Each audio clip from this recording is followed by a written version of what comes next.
আম্বয়ানের মধ্য দিয়ে বিশ্ব ইজতেমার প্রথম পর্ব শুরু। টঙ্গীর তুরাগ তীরে লাখো মুসল্লির জুমার নামাজ আদায়।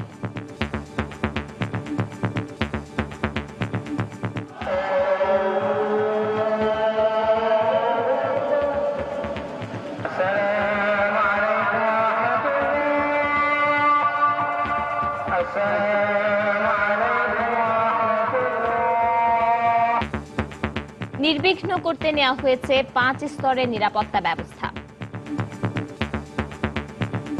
জঙ্গি হামলার কথা কেউ কিন্তু উড়িয়ে দিচ্ছে না। আমরাও কিন্তু ইজতেমাতে সেই রকমের প্রস্তুতি নিয়ে আমরা এখানে কাজ করছি।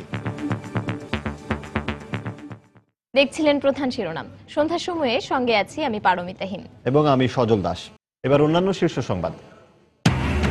যুদ্ধাপরাধীদের বাঁচাতে এখনো চেষ্টা চালিয়ে যাচ্ছেন বেগম জিয়া। টুঙ্গিপাড়ায় প্রধানমন্ত্রী বললেন, মানুষ পোড়ানোর জন্য তাকে বিচারের কাঠগড়ায় দাঁড়াতে হবে। ঝিনাইদহে খ্রিস্ট ধর্ম প্রচার করায় এক চিকিৎসককে হত্যার অভিযোগ। অজ্ঞাতনামা কয়েকজনকে আসামি করে মামলা। বিষয়টি খতিয়ে দেখা হচ্ছে বলছে পুলিশ। রাজধানীতে প্রতি বছরই বিভিন্ন শিক্ষা প্রতিষ্ঠানে ভর্তি ফির নামে আদায় করা হচ্ছে অতিরিক্ত টাকা। দুশ্চিন্তায় অভিভাবকরা, ব্যবস্থা নেওয়ার আশ্বাস। শুক্রবার সাপ্তাহিক ছুটির দিনে বাণিজ্য মেলায় ক্রেতা দর্শনার্থীদের উপচে পড়া ভিড়। বেচাকেনা জমে ওঠায় খুশি বিক্রেতারা। এবং বঙ্গবন্ধু গোল্ড কাপ ফুটবল টুর্নামেন্টে জয় দিয়ে শুভ সূচনা বাংলাদেশের। শ্রীলঙ্কাকে 4-2 গোলে হারালো মামুনুলরা।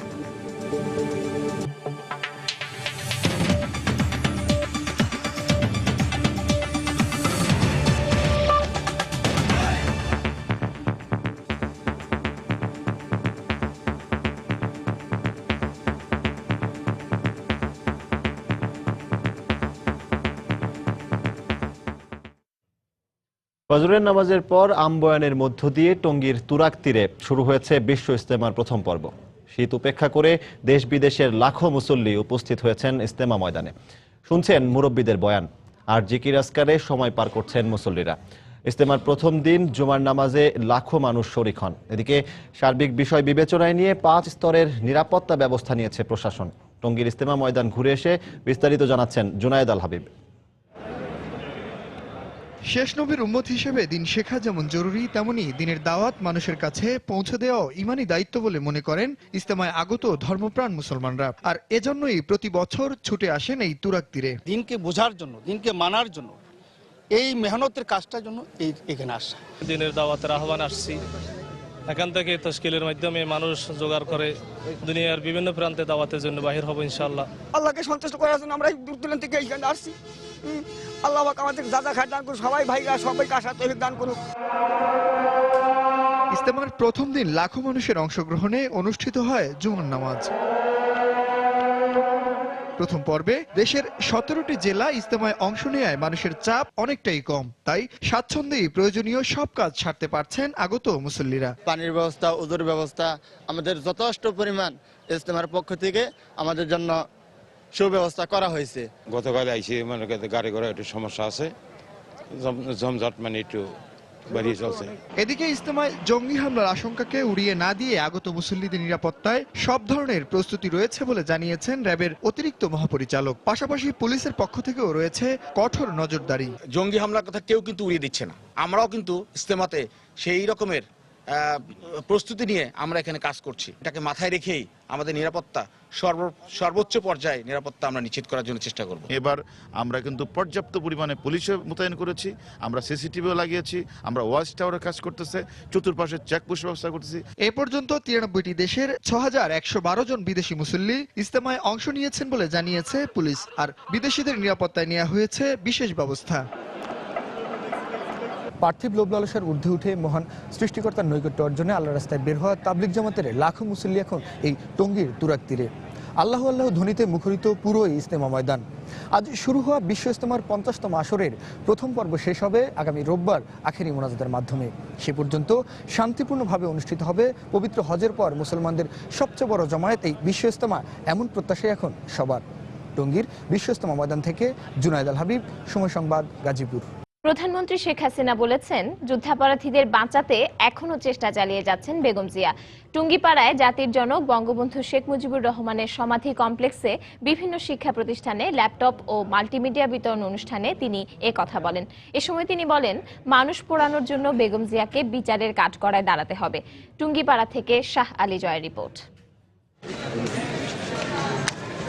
পৌষের সকালে পিতার জন্মভূমি গোপালগঞ্জের টুঙ্গিপাড়ায় আসেন প্রধানমন্ত্রী শেখ হাসিনা। ছোট বোন শেখ রেহানাকে নিয়ে শ্রদ্ধা জানান জাতির জনকের সমাধিতে। পিতার সমাধিতে কিছুক্ষণ নীরবে দাঁড়িয়ে থেকে শ্রদ্ধা জানান দুই বোন।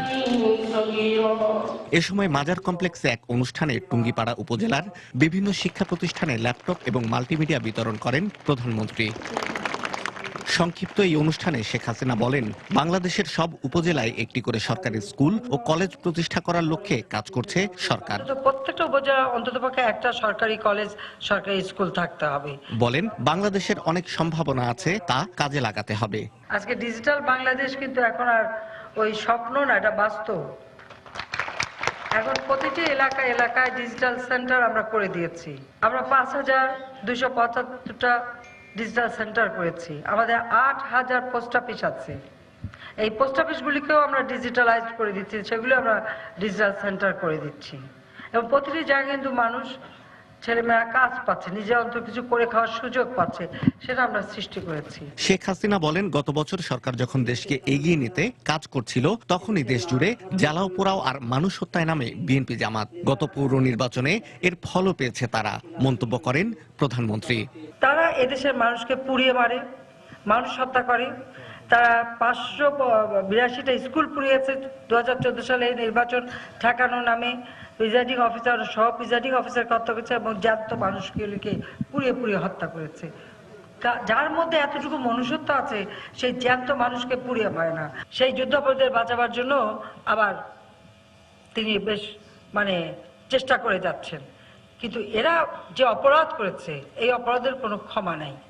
আর ঠিক একই ধরনের অপরাধ কিন্তু খালেদা জিয়াও করেছে 2015-তে শুরুতে, জানুয়ারি মাসে। আপনাদের মনে আছে কি অবস্থা সৃষ্টি করেছিল সারা বাংলাদেশে। যা হোক, পৌরসভা ইলেকশনে তাদের সুমতি হয়েছে, পৌরসভা ইলেকশনে তারা যোগদান করেছে। কিন্তু ওই জ্বালাও পোড়াও ওই ধরনের মানুষের ক্ষতি করেছে বলে মানুষ তাদের ভোট দেয়নি। টুঙ্গিপাড়ার সমাবেশে শেখ হাসিনা দৃঢ়তার সঙ্গে বলেন, বঙ্গবন্ধুর অসমাপ্ত কাজ শেষ করাই তার জীবনের লক্ষ্য। তাই কোনো অপশক্তির কাছেই তিনি মাথা নত করবেন না। আমার তো চাওয়া পাওয়ার কিছু নাই, হারাবারও কিছু নাই। আমার একটাই কাজ, যে আমি এদেশের মানুষের ভাগ্য পরিবর্তন করব। শাহ আলী জয়, সময় সংবাদ, টুঙ্গিপাড়া, গোপালগঞ্জ। গণতন্ত্রের মুখোশে দেশে বর্তমানে একনায়কতন্ত্র চলছে বলে মন্তব্য করেছেন বিএনপির ভারপ্রাপ্ত মহাসচিব মির্জা ফখরুল ইসলাম আলমগীর। সকালে রাজধানীর ইঞ্জিনিয়ার্স ইনস্টিটিউট মিলনায়তনে এক অনুষ্ঠানে তিনি বক্তব্য রাখেন। এ সময় তিনি মন্তব্য করেন, সরকার সুপরিকল্পিতভাবে গোটা জাতিকে বিভক্ত করে ফায়দা লুটছে।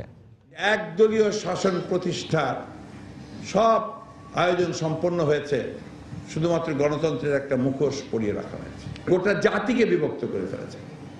বিভক্তির সুযোগ তারা পুরো মাত্রায় নিচ্ছেন। আজকে সাংবাদিকরা বিভক্ত বলেই আজকে সাংবাদিকদের স্বার্থেও তারা কোনো কথা বলতে পারছেন না। বাংলাদেশের মানুষ তো চিরকাল লড়াই করেছে। সেই দেশ, সেই জাতি আজকে একেবারেই ঠান্ডা, নির্বাক। তবে এই ঠান্ডা হওয়া, এই স্তব্ধতা, এটা স্বাভাবিক নয়। রাজনৈতিক দল ভাঙা গড়ায় আওয়ামী লীগ বিশ্বাসী নয় বলে মন্তব্য করেছেন দলের যুগ্ম সাধারণ সম্পাদক মাহবুবুল আলম হানিফ। বিএনপির করা অভিযোগের পরিপ্রেক্ষিতে তিনি এ মন্তব্য করেন। সকালে ধানমন্ডিতে আওয়ামী লীগ সভাপতির কার্যালয়ে ব্রিফিং করেন তিনি। এ সময় বঙ্গবন্ধুর স্বদেশ প্রত্যাবর্তন দিবস উপলক্ষে 11 জানুয়ারির সমাবেশকে জনসমুদ্রে পরিণত করার আহ্বান জানান হানিফ। বাংলাদেশ আওয়ামী লীগ কোনো রাজনৈতিক দল ভাঙা গড়ায় বিশ্বাসী নয়। বাংলাদেশ আওয়ামী লীগের অতীত ইতিহাস কখনো এটাকে সমর্থন করে না। আমরা মেজর হাফিজ সাহেবের এই ধরনের বক্তব্যের তীব্র নিন্দা জানাই এবং প্রতিবাদ জানাই। 11 জানুয়ারি ঐতিহাসিক শ্রদ্ধা উদ্যানে বাংলাদেশ আওয়ামী লীগের উদ্যোগে বঙ্গবন্ধুর স্বদেশ প্রত্যাবর্তন দিবস উপলক্ষে এই জনসভা আরেকবার জনসমুদ্রের রূপ নিয়ে এই দেশবাসী প্রমাণ করবে যে দেশের মানুষ এখন উন্নয়ন চায়, শান্তি চায়, অগ্রগতি চায়। সরকারের রূপকল্প বাস্তবায়ন ও উন্নয়ন অগ্রযাত্রায় সহযোগিতার হাত বাড়িয়ে দিতে সবার প্রতি আহ্বান জানিয়েছেন আইনমন্ত্রী আনিসুল হক। একই অনুষ্ঠানে জঙ্গিবাদ ও সাম্প্রদায়িকতার বিরুদ্ধে অবস্থান দৃঢ় করতে সবাইকে এগিয়ে আসতে বলেছেন খাদ্যমন্ত্রী অ্যাডভোকেট কামরুল ইসলাম। সকালে রাজধানীর কৃষিবিদ ইনস্টিটিউশনে ব্রাহ্মণবাড়িয়া জেলা সমিতির অভিষেক অনুষ্ঠানে তারা বক্তব্য রাখেন। অনুষ্ঠানে প্রধান অতিথি হিসেবে উপস্থিত ছিলেন প্রধান বিচারপতি সুরেন্দ্র কুমার সিনহা। তিনি বলেন, বিচারহীনতার প্রবণতার কারণে একসময় দেশকে অনেক মূল্য দিতে হয়েছে। বর্তমানে বিচার বিভাগ স্বাধীনভাবে কাজ করছে বলেও মন্তব্য করেন তিনি।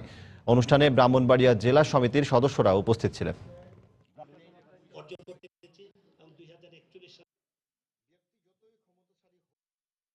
আমরা 2018 সালে আমরা আশা করছি পদ্মা সেতুর উপর দিয়ে গাড়ি যাবে। 2041 সালের মধ্যে উচ্চবিত্তের দেশ হবো আমরা। সেই স্বপ্ন পূরণে মাননীয় প্রধানমন্ত্রীর সহযোগিতায় ও কৃত্রিমভাবে আমরা যাতে কাজ করি সবাই, এই আহ্বান আমি সবার প্রতি জানাবো। জঙ্গিবাদ, সন্ত্রাস, সামাজিক অবক্ষয়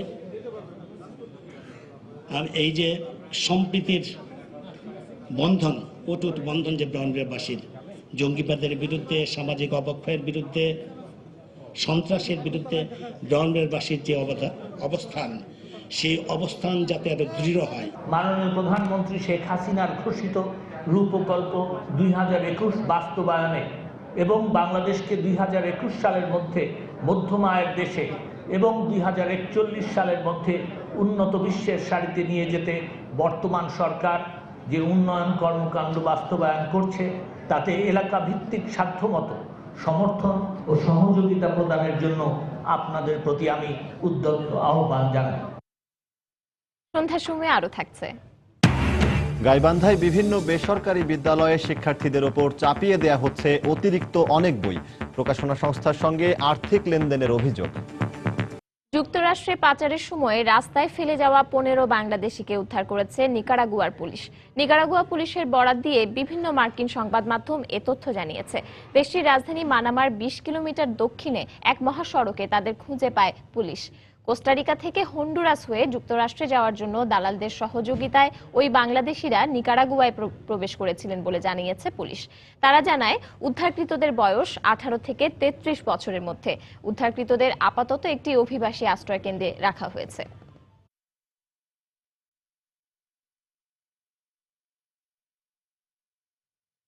ঝিনাইদহে খ্রিস্ট ধর্ম প্রচার করায় এক চিকিৎসককে হত্যা করা হয়েছে বলে অভিযোগ উঠেছে। গতকাল বিকেলে সদর উপজেলার বেলেখাল বাজারে নিজ চেম্বারে দুর্বৃত্তদের ছুরিকাঘাতে নিহত হন ছমির আলী মণ্ডল। এ ঘটনায় গতরাতে নিহতের ছেলে মনিরুল ইসলাম বাদী হয়ে অজ্ঞাতনামা কয়েকজনকে আসামি করে একটি মামলা করেছেন। 2001 সালে খ্রিস্ট ধর্মে দীক্ষিত হন ছমির আলী মণ্ডল। এরপর থেকেই খ্রিস্টান ধর্ম প্রচার করে আসছিলেন তিনি। আর এ কারণেই তাকে হত্যা করা হয়েছে বলে অভিযোগ করেছেন বাংলাদেশ ওয়ান ওয়ে চার্চের ধর্মযাজকরা। এদিকে হত্যা রহস্য উদ্ঘাটনে তদন্ত চলছে বলে জানিয়েছে পুলিশ।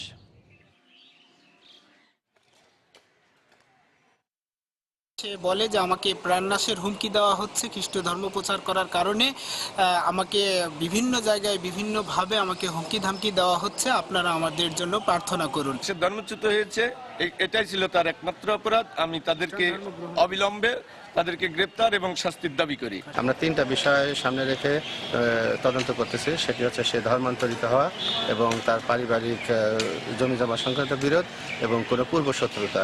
এই 3টা বিষয়ে আমরা ইনভেস্টিগেশন করতেছি।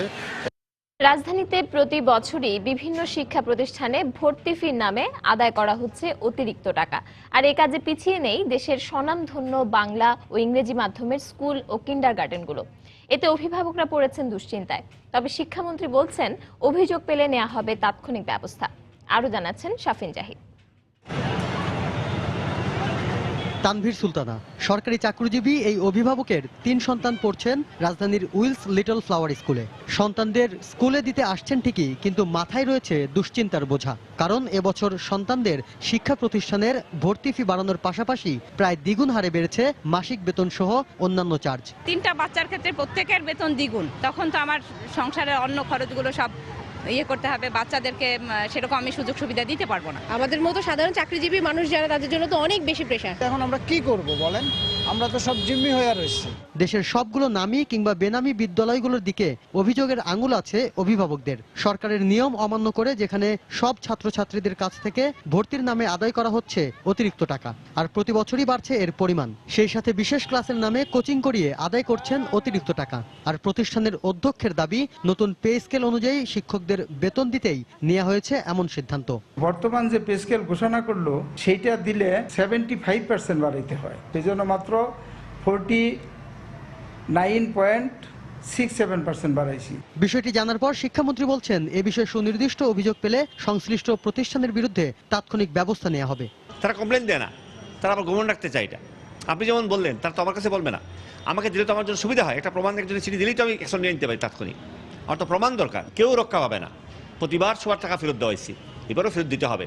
সেই সাথে নির্ধারিত ফিয়ের বাইরে যেন কেউ টাকা না দেন এমন আহ্বানও জানান মন্ত্রী। একদিকে এসব স্কুল কর্তৃপক্ষ বলছেন যে যৌক্তিক কারণে বাড়ানো হচ্ছে মাসিক বেতন সহ অন্যান্য সকল চার্জ, আর এসব শিক্ষার্থীর অভিভাবকরা বলছেন যদি শিক্ষার পিছনে এমন লাগামহীন ব্যয় বাড়তেই থাকে তাহলে এর প্রভাব পড়বে শিক্ষা জীবনে। শাফিন জাহিদ, সময় সংবাদ, ঢাকা। সরকার প্রাথমিক ও মাধ্যমিক পর্যায়ে বিনামূল্যে পাঠ্য বই বিতরণ করলেও গাইবান্ধার অধিকাংশ কিন্ডারগার্টেন বেসরকারি প্রাথমিক ও মাধ্যমিক বিদ্যালয়ের চিত্র ভিন্ন। এই স্কুলগুলোতে পাঠ্যসূচির অতিরিক্ত বই কিনতে বাধ্য করা হচ্ছে। শিক্ষার্থীদের কাঁধে চাপিয়ে দেওয়া হচ্ছে বইয়ের বোঝা। শুধু তাই নয়, বইয়ের জন্য প্রকাশনা সংস্থাগুলোর সঙ্গে আর্থিক লেনদেনেরও অভিযোগ রয়েছে স্কুল কর্তৃপক্ষের বিরুদ্ধে। ওবায়দুল ইসলামের ক্যামেরায় বিস্তারিত জানাচ্ছেন হেদায়েতুল ইসলাম বাবু। দ্বিতীয় শ্রেণীর শিক্ষার্থী নুসরাত প্রতিদিন সাত সকালে মায়ের হাত ধরে স্কুলে হাজির হয়। ব্যাগ বোঝাই বইয়ের ভারে স্কুলমুখী ছোট্ট নুসরাতের কুঁজো হয়ে হাঁটার এই দৃশ্য দেখলে যে কোনো মানুষেরই মায়া হবে। গাইবান্ধার নামি দামি শিক্ষা প্রতিষ্ঠান হিসেবে পরিচিত আহমদউদ্দিন শাহ শিশু নিকেতন স্কুল অ্যান্ড কলেজের খুদে এই শিক্ষার্থীর মতো প্রতিদিন অসংখ্য ছোট্ট মনিকে টানতে হয় বইয়ের বোঝা। নিঃসন্দেহে এই বইগুলো বাচ্চাদের জন্য বোঝা এবং এটা একটা মেন্টাল টর্চার। একটা চক্রের ভিতর দিয়ে আমাদের বাচ্চা কাচ্চাদের উপরে এই বইয়ের বাড়তি বোঝাটা চাপায়া দিচ্ছে, যেটা মেধা বিকাশের বদলে বরঞ্চ এটা মেধাকে বাধাগ্রস্ত করছে। পাঠ্যসূচিতে অতিরিক্ত বই সংযুক্ত করার ব্যাপারে বিস্ময়কর তথ্য পাওয়া গেল বই ব্যবসায়ীদের কাছ থেকে। বেনিফিটটা কিন্তু লাইব্রেরি পাচ্ছে না, লাইব্রেরিয়ান কিন্তু 5% বা 10% লাভ বেরিয়ে হচ্ছে, পুরো বেনিফিটটা পাচ্ছে হলো স্কুল কর্তৃপক্ষ। শিক্ষাবিদরা বলছেন বইয়ের বোঝা হালকা না করলে কোমলমতি শিশুদের মেধা ও মননে নেতিবাচক প্রভাব পড়বে। তবে স্কুল কর্তৃপক্ষ বলছে উল্টো কথা। মেধা বিকাশের জন্য স্কুলে যায় এবং তাকে যখন একটা বিশাল বইয়ের বোঝা দেওয়া হয় তখন কিন্তু তার মধ্যে প্রথমেই কিন্তু সে একটা হোঁচট খায় যে আমি এই শিশু এই এতগুলো বই কিভাবে রপ্ত করব। আগামী দিনে তাদের মানসিক বিকাশ বাধাগ্রস্ত মোটেই হবে না, তার প্রমাণ আমরা পাচ্ছি যে এই ছেলে মেয়েগুলো বিভিন্ন কম্পিটিটিভ পরীক্ষায়, এগুলো সমস্ত পরীক্ষায় তো এরা রেজাল্ট খুব ভালো করছে। তবে শিশুদের মানসিক ক্ষতির কথা স্বীকার করে প্রয়োজনীয় ব্যবস্থা নেওয়ার আশ্বাস দিলেন জেলার শিক্ষা কর্মকর্তারা। এনসিটিভি কর্তৃক যেগুলো অনুমোদিত ওগুলো বই পড়াতে হবে। এটা এর বিরুদ্ধে এর অতিরিক্ত যদি কেউ কোনো কিছু করে থাকে আমরা অভিযোগ করলে তার বিরুদ্ধে আমরা ব্যবস্থা নেব। গাইবান্ধা জেলায় কিন্ডারগার্টেনের সংখ্যা কত তার কোনো তথ্য শিক্ষা বিভাগের কাছে নেই। হেদায়েতুল ইসলাম বাবু, সময় সংবাদ, গাইবান্ধা। সন্ধ্যার সময় আরো থাকছে। বাধ্যতামূলক হলেও রাজশাহীতে সার্বক্ষণিক চিকিৎসক নেই অনেক হাসপাতাল ও ক্লিনিকে, জীবন শঙ্কায় রোগীরা। অবৈধ ক্লিনিক বন্ধে ব্যবস্থা নেওয়ার আশ্বাস। বাংলাদেশ পাবলিক সার্ভিস কমিশনের অধীনে 36তম বিসিএস প্রিলিমিনারি পরীক্ষা অনুষ্ঠিত হয়েছে। সকাল 9:30 থেকে বেলা 11:30 পর্যন্ত ঢাকা সহ দেশের 7টি বিভাগীয় শহরে একযোগে পরীক্ষা হয়। এবছর 2180টি পদের বিপরীতে প্রায় 2.25 লাখ চাকরি প্রার্থী আবেদন করেছেন। রাজধানীর 107টি এবং রাজধানীর বাইরের 55টি কেন্দ্রে পরীক্ষা হয়। এর আগে তথ্য বিভ্রাটের কারণে 15 জনের আবেদন বাতিল করে বৃহস্পতিবার বিজ্ঞপ্তি প্রকাশ করে বাংলাদেশ সরকারি কর্ম কমিশন। গত বছরের 31শে মে 36তম বিসিএস এর বিজ্ঞপ্তি প্রকাশ করে সরকারি কর্ম কমিশন।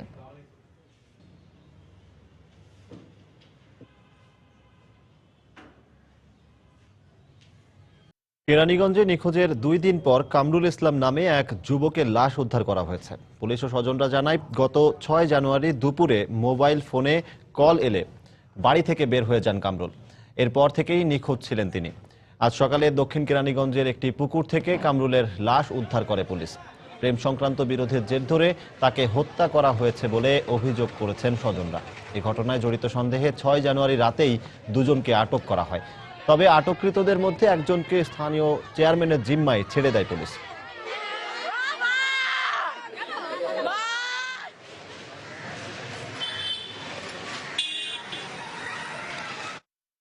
খাওয়া দাওয়া করার পরে যে 2টা বাজে বাসার থেকে বের হয়, পরে আমরা আর কোনো রাত্রে সন্ধ্যার পরে আমরা ওর সাথে যোগাযোগের চেষ্টা করি।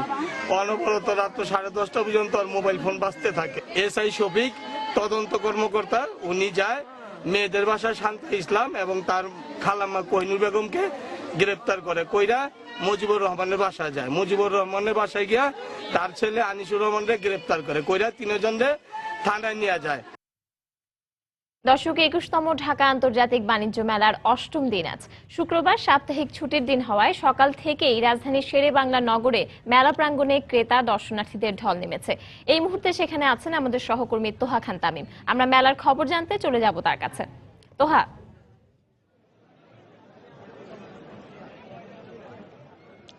পারমিতা, আমি ঢাকা আন্তর্জাতিক বাণিজ্য মেলা প্রাঙ্গণে এখন দাঁড়িয়ে রয়েছি। আপনি জানেন যে আজকে শুক্রবার ছুটির দিন, আর এই ছুটির দিন হওয়ার কারণে কিন্তু সবাই লোকজন কিন্তু প্রচুর ভিড় করেছে। আমি কিছুক্ষণ আগে যেমন বলছিলাম যে একটা জনসমুদ্রে পরিণত হয়েছে এই আজকের ছুটির দিনের এই মেলা। ছুটির দিনের মেলাটা চমৎকার পরিবেশে হচ্ছে। আমি কয়েকজন দর্শনার্থী এবং ক্রেতার সাথে কথা বলেছি, তারা খুব সন্তুষ্টি চিত্তে আমার কাছে বলেছেন যে হ্যাঁ, খুব চমৎকার পরিবেশে তারা আসলে কেনাকাটা করতে পারছেন এবং এই ছুটির দিন হওয়ার কারণে কিন্তু মেলায় কিন্তু আজকের বেশ ভিড় লক্ষ্য করা যাচ্ছে। এর কারণটি একটি, সেটি হচ্ছে যে রাজধানীবাসী যান্ত্রিক জীবন থেকে কিন্তু তারা সবসময় ছুটির দিনে কেনাকাটা কিংবা বিনোদন অথবা বিভিন্ন আনন্দের জন্য কিন্তু আসলে তারা পেতে চান। আর মেলায় কিন্তু একটা জিনিসই কিন্তু মেলায় কিন্তু আসলে কিন্তু একই ছাদের নিচে তারা আসলে পেয়ে যাচ্ছেন। আর সব মিলে আমি ব্যবসায়িকদের সাথে কথা বলেছি, ব্যবসায়ীরাও বলছেন যে তাদের ব্যবসাও বেশ জমে উঠেছে, ভালো হচ্ছে। আপনি জানেন যে গত বছর এই মেলা থেকে রপ্তানি দেশ পেয়েছিল প্রায় 85 কোটি টাকা, এর আগের বছর 80 কোটি টাকা রপ্তানি দেশ পেয়েছিল এবং এবছরও আয়োজক এবং ব্যবসায়িকরা মনে করছেন যে এবছরও এই রপ্তানি আদেশ বেড়ে যেতে পারে। এবারে কিন্তু প্রতি বছরই কিন্তু আমরা দেখছি যে মেলার পরিধি বাড়ছে, লোকের যে জনসমাগম সেটা বাড়ছে, ক্রেতা সমাগম বাড়ছে এবং প্রতি বছর এবং এই বছরই কিন্তু বিদেশি প্রায় 7টা দেশ কিন্তু এবার যুক্ত হয়েছে।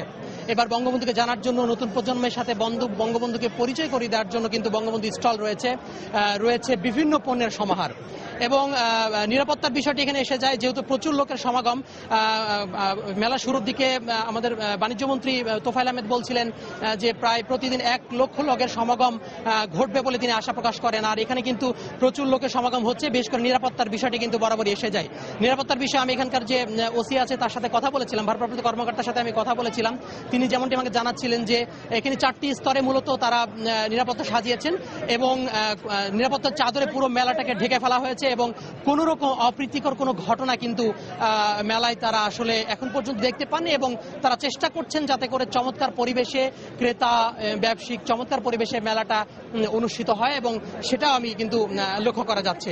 কয়েকজন ক্রেতার সাথে আমি কথা বলেছি, তারাও নিরাপত্তা নিয়ে সন্তোষ প্রকাশ করেছেন এবং পরিবেশ নিয়েও সন্তোষ প্রকাশ করেছেন। গত বছর কিন্তু ধুলার একটা ব্যাপার ছিল, এবছর কিন্তু ধুলা নাই, নির্মল একটি পরিবেশ বিরাজ করছে এবং নির্মল পরিবেশে আসলে ক্রেতা এবং দর্শনার্থীরা কেনাকাটা এবং তাদের পছন্দনীয় পণ্যটি আসলে কিনতে পারছেন। তো পারমিতা, এই ছিল ঢাকা আন্তর্জাতিক বাণিজ্য মেলা থেকে এখনকার সর্বশেষ।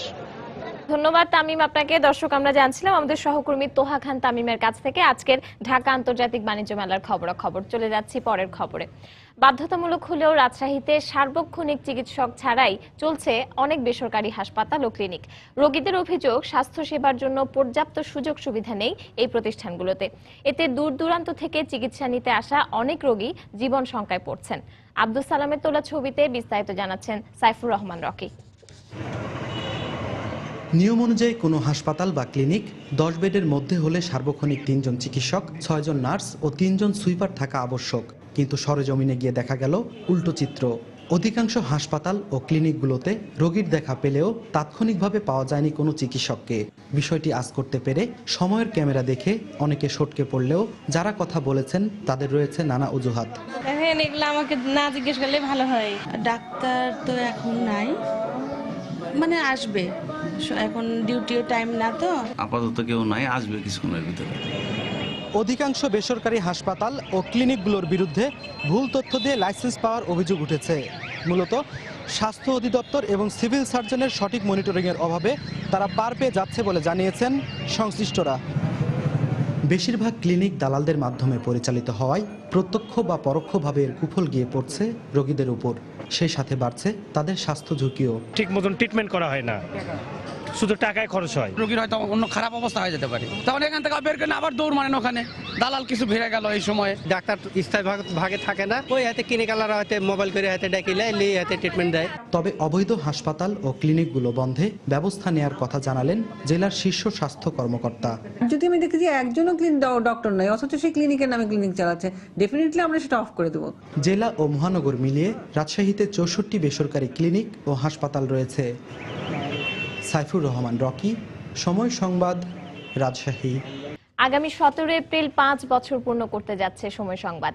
এ উপলক্ষে মাস জুড়ে দেশের প্রতিটি জেলায় দর্শকদের কাছে যাচ্ছে সময়ের সংবাদ দল। এরই অংশ হিসেবে সকালে মেহেরপুরের পৌর ভবনের সামনে আয়োজন করা হয় অনুষ্ঠানের। এ সময় বিভিন্ন শ্রেণী পেশার মানুষ সেখানে ভিড় জমান, তারা সময় সংবাদ নিয়ে তাদের মতামত জানান।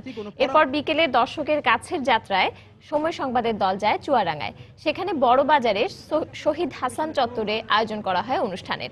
এ সময় নানা সমালোচনার পাশাপাশি সময় সংবাদকে এগিয়ে নিতে পরামর্শ দেন দর্শকরা।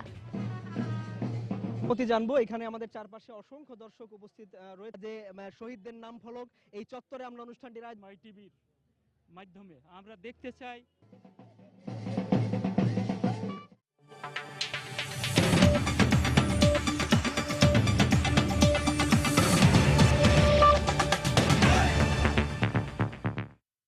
প্যারিসে হামলার পর সন্দেহভাজন হামলাকারীরা লুকিয়েছিলেন এমন একটি ভবনের সন্ধান পাওয়ার কথা জানিয়েছে বেলজিয়াম পুলিশ।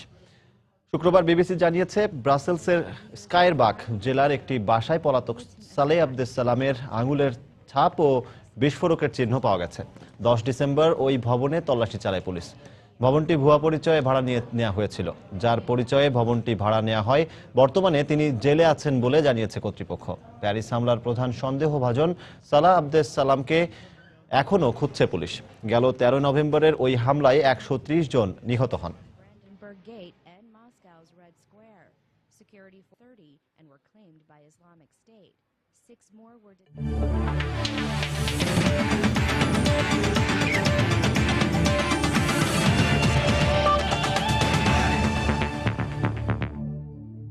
বঙ্গবন্ধু আন্তর্জাতিক গোল্ড কাপের খবর। বঙ্গবন্ধু গোল্ড কাপের চতুর্থ আসরে উদ্বোধনী ম্যাচে শ্রীলঙ্কাকে হারিয়ে শুভ সূচনা করেছে বাংলাদেশ।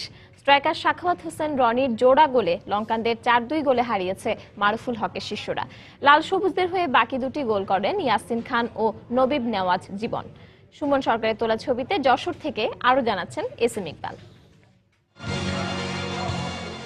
একের পর এক সমালোচনায় বিদ্ধ বাংলাদেশ জাতীয় দলের জন্য এই ম্যাচটি ছিল ঘুরে দাঁড়ানোর, একই সাথে নিজেদের সামর্থ্যের জানান দেওয়ারও। তাই পাহাড় সম চাপ নিয়ে এদিন লঙ্কানদের মুখোমুখি হয়েছিল টিম বাংলাদেশ। খেলা শুরু হয়ে গেল আর বাংলাদেশ দল এমন ম্যাচে মামুনুলদের শুরুটা ছিল বেশ আগ্রাসী। প্রতিপক্ষের রক্ষণে একের পর এক আক্রমণ সারানো বাংলাদেশ গোল করে এগিয়ে যায় ম্যাচের 17 মিনিটেই। জাহিদের ক্রস থেকে বাংলা সমর্থকদের আনন্দে ভাসান ফরওয়ার্ড সাখাওয়াত রনি। তবে স্বাগতিকদের সে আনন্দ হয় ক্ষণস্থায়ী। ম্যাচের 20 মিনিটে পেনাল্টি থেকে গোল করে শ্রীলঙ্কাকে সমতায় ফেরেন মিডফিল্ডার এডিসন। এর 2 মিনিট পর আবারও লঙ্কানদের জালে বাংলার বল। এবার অবশ্য নায়ক ইয়াসিন। মামুনুলের কর্নার থেকে ডিবক্সের জটলায় বল পেয়ে বাংলাদেশকে এগিয়ে দেন এই উইঙ্গার। ম্যাচের বয়স তখন 40 মিনিট। বাংলাদেশের সমর্থকদের আবারও আনন্দের উপলক্ষ এনে দেন ফরওয়ার্ড নবিব নেওয়াজ জীবন। জাহিদের ক্রস থেকে করা এই গোলে 3-1 এগিয়ে থেকে বিরতিতে যায় মারুফুল হকের শিষ্যরা। বিরতি থেকে ফিরে কিছুটা খাপছাড়া ফুটবল খেলতে থাকে বাংলাদেশ। আর এই সুযোগে গোল করে ম্যাচের 51 মিনিটে ব্যবধান 3-2 করেন লঙ্কান মিডফিল্ডার সঞ্জিওয়া। ম্যাচের পুরো দ্বিতীয়ার্ধ জুড়ে ছিল শ্রীলঙ্কার আধিপত্য। তবে খেলার 86 মিনিটে গোলরক্ষক ডিফেন্ডারের ভুল বোঝাবুঝির সুযোগে রনি নিজের দ্বিতীয় গোল পূরণ করলে ম্যাচ থেকে ছিটকে যায় লঙ্কানরা। ছিল শঙ্কা, সাথে উৎকণ্ঠাও। ব্যর্থতার বৃত্তে থাকা বাংলাদেশের বঙ্গবন্ধু গোল্ড কাপের শুরুটা কেমন হয় এ নিয়ে। তবে সব শঙ্কা উড়িয়ে মামুনুলদের শুরুটা হয়েছে জয় দিয়েই, যা পরবর্তী ম্যাচগুলোতে দলের আত্মবিশ্বাস বাড়াতে প্রেরণা হিসেবে কাজ করবে বলে মনে করছেন ফুটবল সংশ্লিষ্টরা। যশোর শামসুল হুদা স্টেডিয়াম থেকে এসএম ইকবাল, সময় সংবাদ। এবার অন্যরকম একটি খবর। 10 টাকার একটি টিকিট আর 10 টাকায় একটি মশাল। মাত্র 20 টাকা আপনাকে কিছুক্ষণের জন্য নিয়ে যাবে একেবারে আদিম যুগে। অন্ধকার গুহায় পাড়ি দিতে হবে উঁচু নিচু পাথুরে পথ, নিচ দিয়ে বয়ে যাচ্ছে পাহাড়ি ঝর্ণা থেকে নেমে আসা হিমশীতল পানি, মাঝে মাঝে বাদুড় ছানা উড়ে যাচ্ছে মাথার উপর দিয়ে। এটি বিদেশি বা কৃত্রিম কোনো দৃশ্য নয়, বলা হচ্ছে খাগড়াছড়ির আলুটিলা গুহার কথা। বিস্তারিত থাকছে কমলদের রিপোর্টে, আর ক্যামেরায় ছিলেন সাখাওয়াত টিপু। টিকিটের এই সামান্য দাম দিয়ে বোঝানো যাবে না এই আলুটিলা গুহার রোমাঞ্চকর অভিজ্ঞতা। অনেকটা অবজ্ঞার ছলে পর্যটকরা আসেন খাগড়াছড়ি পার্বত্য জেলার এই আলুটিলা গুহায়। কিছুটা পথ সিঁড়ি দিয়ে নামতে হয়, কিন্তু মশাল নিয়ে গুহার ভেতরে প্রবেশের পর সবারই ধারণা পাল্টে যায়। কিছুক্ষণের জন্য পর্যটকরা হয়ে যান আদিম গুহার বাসিন্দা। একে তো অন্ধকার, তার সাথে নিজেদের শব্দ যখন গুহায় প্রতিদ্বন্দ্বী হয়ে ঘুরতে থাকে, তখন ভৌতিক পরিবেশের রূপ নেয়। আমি অনেক এক্সাইটেড, অনেক মজা লাগছে। আমি খুবই এক্সাইটেড, ভয় পাচ্ছি, খুবই অন্ধকার, অন্যরকম একটা অভিজ্ঞতা। আমি কখনো আসি নাই, ফার্স্ট আসছি। মশাল হাতে অন্ধকারাচ্ছন্ন এই গুহা অতিক্রম করার সময় এক ধরনের অজানা উদ্বেগ উৎকণ্ঠা ভর করে পর্যটকদের মনে, যে কারণে মাত্র 1000 গজের এই গুহা পাড়ি দিতে সময় লেগে যায় 8 ঘন্টার বেশি। নামই শুনেছি, গল্পে পড়েছি, বাস্তবে আজকে গুহার অভিজ্ঞতা হলো। এরকম গুহা দেখে মনে হচ্ছে 2000 বছর আগে চলে গেছি আমরা। আলুটিলার কথা অনেক শুনেছি, এবারই প্রথম আসলাম, ভালোই লাগছে। কিন্তু যারা এই গুহা জয় করে ফেরে তাদের অনুভূতি অন্যরকম। অনেকটা বিশ্বজয়ের আনন্দে বিভোর হয়ে ওঠেন পর্যটকরা। এক পর্যায়ে মনে হয় গুহার মনে কোনো শেষ নাই, যার কারণে ধৈর্য থাকা লাগে। পর লাস্ট পর্যায়ে দেখলাম যে না, সাকসেস হয়েছি। আমাদের খুবই ভালো লাগছে যে একটা ছোট একটা জায়গাতে এত ইন্টারেস্টিং একটা জিনিস হতে পারে। খাগড়াছড়ি শহরে প্রবেশের অন্তত 15 কিলোমিটার আগে এই আলুটিলা গুহার অবস্থান। আর খাগড়াছড়ি শহর থেকে খোলা জিপ বা চাঁদের গাড়ি করেও এখানে আসা যায়। কতটা ভয়ঙ্কর কিন্তু অপরূপ সুন্দর হতে পারে এই আলুটিলা গুহা, তার নিজ চোখে না দেখলে বিশ্বাস করা যাবে না, বলে কিংবা শুনে বোঝানো যাবে না এই ভয়ঙ্কর রোমাঞ্চকর অভিজ্ঞতা। এই খাগড়াছড়ি আলুটিলা গুহা কখন আবিষ্কৃত হয়েছিল তা কেউ নিশ্চিত করে বলতে পারেনি, আর কখন থেকে এখানে পর্যটকরা আসতে শুরু করেছে তা কেউ জানে না। খাগড়াছড়ি আলুটিলা গুহা থেকে কমল দে, সময় সংবাদ। সন্ধ্যার সময়ের এই পর্যায়ে শীর্ষ সংবাদ জানিয়ে দিচ্ছে আরেকবার। আম্বয়ানের মধ্য দিয়ে বিশ্ব ইজতেমার প্রথম পর্ব শুরু। টঙ্গীর তুরাগ তীরে লাখো মুসল্লির জুমার নামাজ আদায়, নেওয়া হয়েছে পর্যাপ্ত নিরাপত্তা ব্যবস্থা। যুদ্ধাপরাধীদের বাঁচাতে এখনো চেষ্টা চালিয়ে যাচ্ছেন বেগম জিয়া। টুঙ্গিপাড়ায় প্রধানমন্ত্রী বললেন, মানুষ পোড়ানোর জন্য তাকে বিচারের কাঠগড়ায় দাঁড়াতে হবে। ঝিনাইদহে খ্রিস্ট ধর্ম প্রচার করায় এক চিকিৎসককে হত্যার অভিযোগ। অজ্ঞাতনামা কয়েকজনকে আসামি করে মামলা, বিষয়টি খতিয়ে দেখা হচ্ছে বলছে পুলিশ। শুক্রবার সাপ্তাহিক ছুটির দিনে বাণিজ্য মেলায় ক্রেতা দর্শনার্থীদের উপচে পড়া ভিড়, বেচাকেনা জমে ওঠায় খুশি বিক্রেতারা। এবং বঙ্গবন্ধু গোল্ড কাপ ফুটবল টুর্নামেন্টে জয় দিয়ে শুভ সূচনা বাংলাদেশের। শ্রীলঙ্কাকে 4-2 গোলে হারালো মামুনুলরা।